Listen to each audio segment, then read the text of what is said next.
कौमी असम्बली में opposition leader Umar Ayub का 9 मई पर जुडिशल कमीशन बनाने का मुतालबा आइन मुअत्तल या ख़त्म करने वाला संगीन गद्दारी करता है। इजलास से खिताब। सबसे पहले आइन तोड़ने वाले अयूब खान को कब्र से निकालकर फांसी पर लटकाया जाए। कौमी असम्बली में ख्वाजा आसिफ की तकरीर पर अपोजिशन किनारे।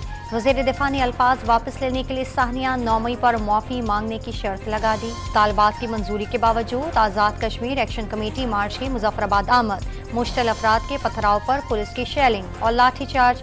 तसादुम के बाद मोबाइल फोन और इंटरनेट सर्विस एक बार फिर बंद। आज़ाद कश्मीर में मुजाहिरों के नतीजे में बिजली और आटा सस्ता। हुकूमत ने फौरी इतलाक का नोटिफिकेशन जारी कर दिया।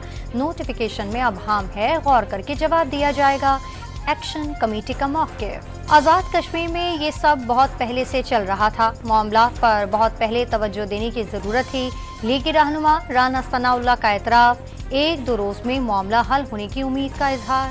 तहरीक इंसाफ के एंट्रो पार्टी इंतखाबात पर इलेक्शन कमीशन के साथ एतराज़ात। 5 साल में इंतखाबात ना कराने, इंतजामी ढांचा ना होने, इंतखाबात के दस्तावेजात जमा ना कराने के एतराज़ात शामिल। सवालनामा भिजवा दिया।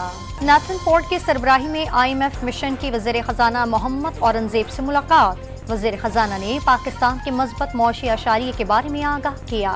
SIFC के नवी एग्जीक्यूटिव कमेटी का इजलास। अहम शोबों में मनसूबों और पॉलिसी इक़दामात पर पेशरफ्त की रिपोर्ट पेश की गई। और बीजिंग में वज़ीर ख़ारजा इसहाक डार से शुआगोनिंग के मेयर की मुलाकात। इसहाक डार ने चीनी कंपनियों को पाकिस्तान में मैन्युफैक्चरिंग यूनिट्स लगाने की दावत दी।